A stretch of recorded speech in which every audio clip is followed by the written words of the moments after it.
Hello, this is Tim Hellman. I'm Rob Turkisher. And this is Movie Talk. Today we're going to review Batman vs. Superman: Dawn of Justice.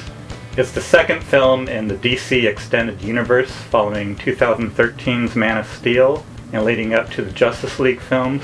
This superhero flick finds Superman taking on Batman, as well as his archenemy Lex Luthor. Zack Snyder, who also helmed Man of Steel, returned to direct the movie, and Henry Cavill also returned to star as Superman and his alter ego Clark Kent. The film was co-written by David S. Goyer, who also co-scripted Man of Steel, Batman Begins, The Dark Knight, and The Dark Knight Rises, all with filmmaker Christopher Nolan and his brother Jonathan. And Chris Terrio, who won an Oscar for writing the Ben Affleck-helmed Argo, which also starred Affleck. The movie also co-stars Ben Affleck as Batman, Gal Gadot as Wonder Woman in the character's live-action theatrical film debut, Jesse Eisenberg as Lex Luthor, Jeremy Irons as Alfred, and Amy Adams, Diane Lane, and Lawrence Fishburne all reprising their roles for Man of Steel. The film also briefly debuts the characters Aquaman, Flash, and Cyborg in their live-action theatrical debuts as well. First off, you're from the band Ludicrous Speed. Correct, I play trumpet with Ludicrous Speed. Corvallis Ska Band.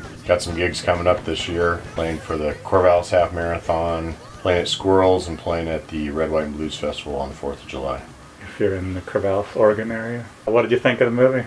I liked it. What's not to like? I was skeptical because I briefly looked at Rotten Tomatoes and didn't look like it got a very high percentage. I didn't really look at the critics versus the audience reviews. It has a 7.4 IMDb rating, which is pretty good. I went in with low expectations and I really enjoyed it. Inspired by the Dark Knight Rises comic series from Frank Miller. No spoilers on how closely this follows the comics, but there is the theory that no matter who Batman's fighting, Batman always wins. That might be true in this movie, might not. What did you think of the big fight scene? I thought the fight scene seemed kind of muted, which was actually good. They weren't all that flashy or slicked over. And there weren't that many of them for a big superhero movie. They were like only at plot points where they were needed. Like it wasn't just mindless action for no reason. Sure. They didn't give too much away early on, so you really didn't know where things were going. And then you finally see things come together maybe in the second half of the movie. Yeah, it was a building story. The action served a plot rather than vice versa, I thought. And there's still an R-rated extended cut coming to DVD, which is 3 hours long, 30 minutes of extra scenes. Wow. So that's a pretty epic superhero film.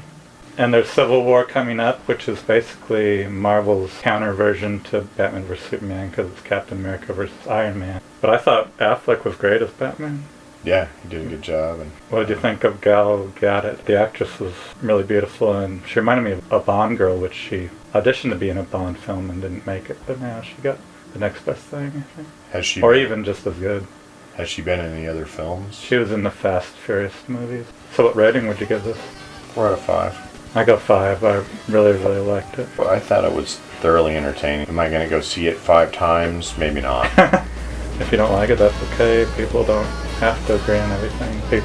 People love to argue about, no, it's a bad movie, no, it's a good movie. It's like, you can disagree, it's fine.